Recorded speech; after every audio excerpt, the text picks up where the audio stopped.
host. He is the head football coach at Southern Miss. Ellis Johnson joins us here on the new Sentinel Sports page. Hey, Coach Johnson, Vince Ferrara and Mike Griffith. Good morning, Coach. How are you? Good morning, guys. Thank you for having me on. Well, you're very welcome, and thank you for doing it this morning. A lot of our listeners, as we are, very familiar with you, with all the time you spent in the Southeastern Conference, most recently at South Carolina.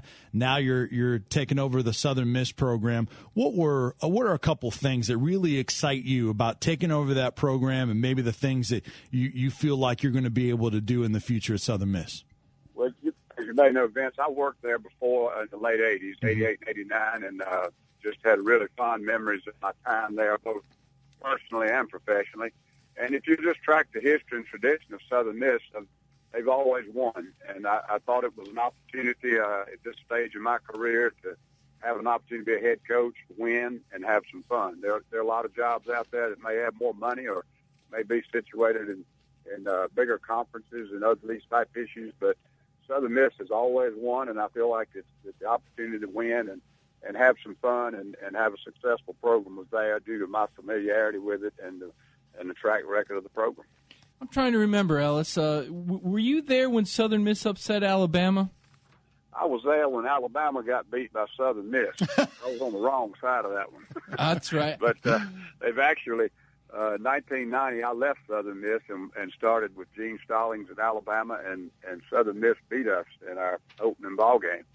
And I returned to Alabama about 7 years later. I was with Coach Dubose in 2000. We lost to Southern Miss. Mm-hmm.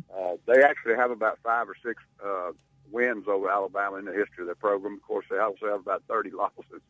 But it's a program that has a reputation of playing the big guys and a pretty good batting average. I think if you look at teams that you would say over the last 25 years or BCS automatic qualifier programs, the win-loss record for Southern Miss in the last 25 years is about 35% wins. So it's been very competitive, and not just in playing them, but in having a pretty good track record against them. Yeah, it really has, Ellis. Now, when I covered you at Alabama with Coach Stallings and Coach Dubose, I remember you were known then as the master of the zone blitz. That was the name of Ellis's game, and it was somewhat cutting edge back then. How has that evolved, or now that you've seen other teams start to do a lot of these things that you were on the cutting edge on in the 90s, how much have you changed your game plan, and how much have you seen the game change since you really kind of innovated with that? Well, in relating to that, as the passing game developed more on the college level, we were all on the other side of the ball trying to find the ways to keep up and negate the successfulness of it. And frankly, the NFL was on the cutting edge of the zone blitz, so we tried to learn from them and incorporate it. As the college offenses have changed now more toward the spread and the zone option reads and so forth, I've sort of changed my philosophy. The zone blitz now is more of a run defense, run disruption, and a safe perimeter, if you will, against the zone read offenses. So we haven't used it quite as much over the last several years in a pass defense attitude, really more in disrupting the run game and play action passes. But it still has been a very important part of our schemes over the last 8 years, and just a little bit different philosophy in how we've used it. Quarterbacks have gotten so good, and college offenses have changed. They're throwing so much more off the shotgun. They're getting the ball out quicker, and frankly, blitzing sometimes now is not as effective as it was on past situations.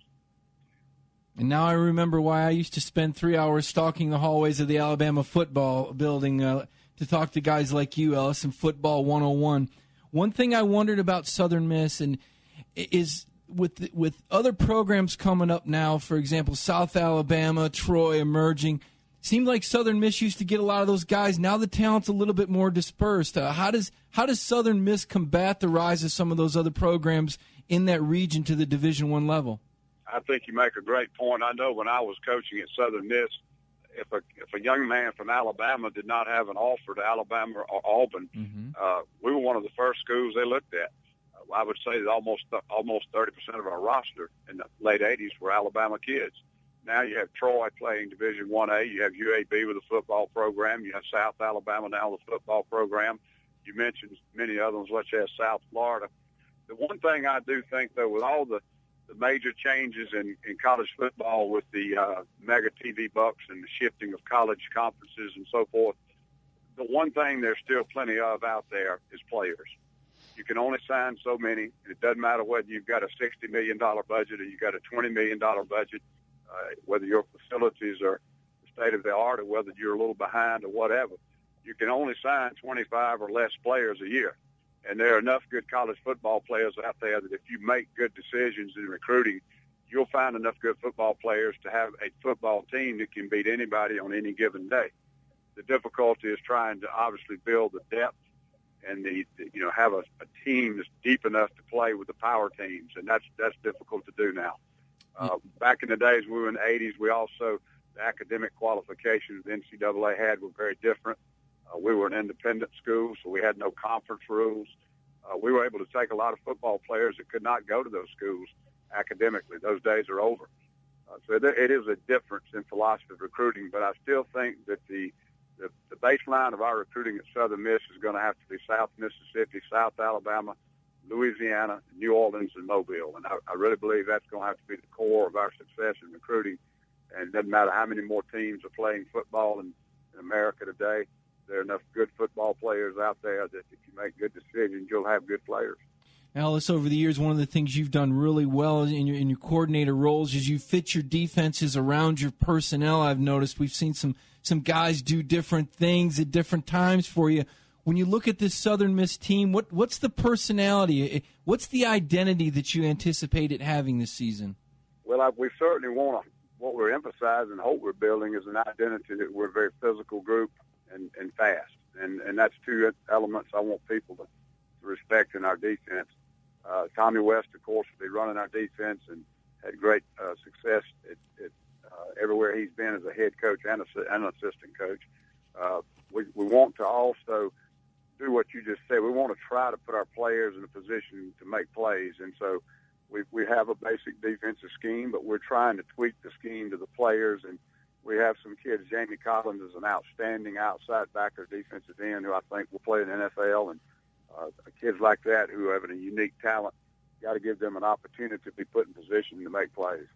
We're visiting with Ellis Johnson, Southern Miss head coach, here to kick off our sports page Summer of Football, talking college football and learning about teams around the country leading up to the start of the season. Coach, you mentioned Tommy West. He's actually a Tennessee grad and spends a lot of time in the Southeast as well. But what are some other things about your team that you haven't talked about that are things that are stand out to you in terms of strengths and then things you want to get accomplished early on in camp? I think the thing I first noticed, and I didn't have a good reference point because I've not been in this conference in 14 years and really didn't have a good feel for it. Tommy was a good reference point for me because he's been in Conference USA, I think, 11 of the past 13 years. He feels like we've got overall good team speed, a little question at depth on a few positions. Hopefully some young players will come in and shore that up. But the biggest question mark will obviously be the quarterback position because we lost a 4-year starter. So no matter who wins that job, they will not have had many snaps, if any snaps, in college football. That will be obviously a big priority coming into the preseason is get that competition going and let those quarterbacks decide who the guy is as quickly as we can. And hopefully sooner rather than later, but if it goes in the game week, then we'll have to make the decision at that time. Want it to be one guy, but if it happens to be two guys, we'll have to deal with that too. We've got some experience on the offensive side, some returning players, and that should make the quarterback development a little bit easier. Defensively, we lost 7 legitimate seniors, but we're much more athletic on that side of the ball. We'll be young and we'll be inexperienced at linebacker and some of the front positions, but they're kids that are really talented, and I'm fairly impressed with them right now. Ellis, you've obviously been around a long time. This is your third go-around, I believe, as a head coach. What have you learned in these previous stops that you can apply now? And obviously, working at South Carolina recently with Spurrier, what's different? I mean, the game's changed since Gardner-Webb in '83, obviously, and even the Citadel in '01 to '03 when you were there. But what are some of the things that you plan to implement at Southern Miss that you've picked up in your previous head coaching stops, as well as that illustrious stop you had at South Carolina as the D coordinator?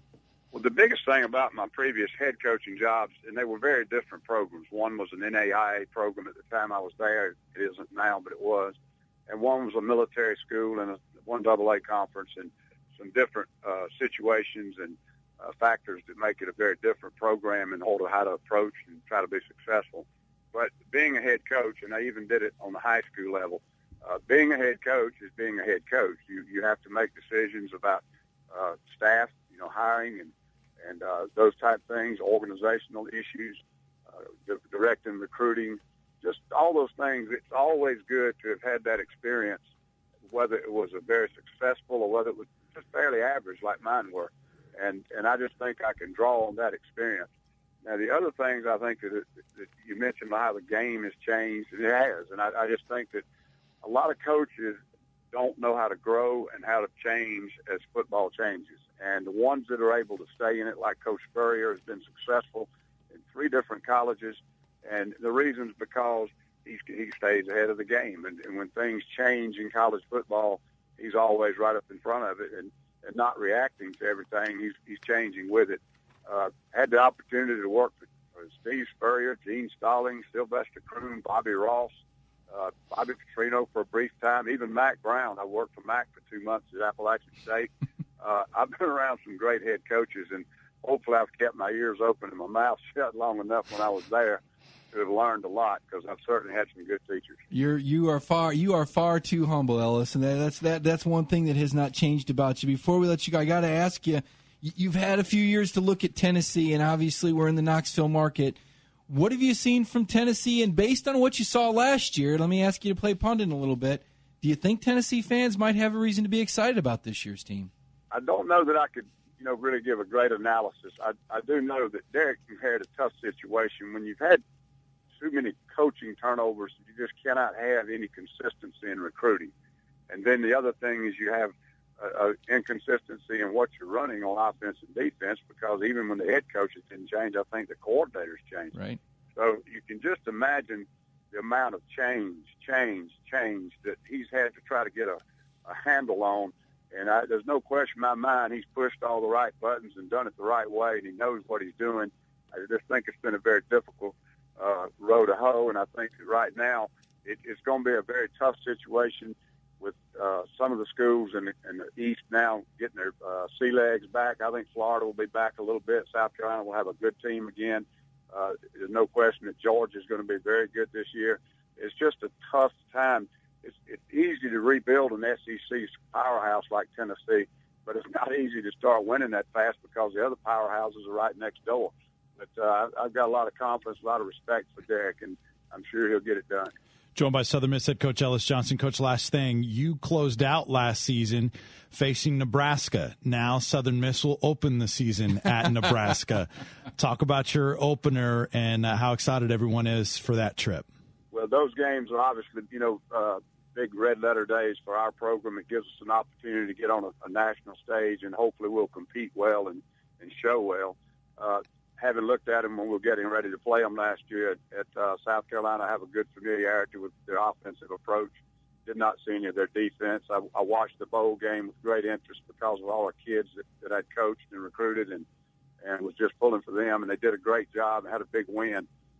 Nebraska returns a lot of players. I don't think they have but 1 or 2 drafted this year off of the team that went to a major bowl. So obviously it means they're going to have a good football team coming back, and we'll have a real big challenge. We have an unusual situation that we come back and have our open date right after our opening ball game. So I did this once before at Citadel. We opened up at Georgia Tech and had an open date afterwards. And for a team that in that situation, it was a brand new staff, just as we are, and it was a big time team, just as Nebraska is.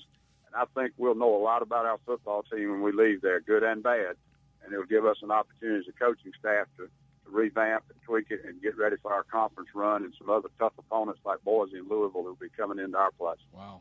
Coach, you're an easy person to root for. Thanks so much for the time this morning. We'll be following you throughout the season. Thanks, guys. Enjoy being with you.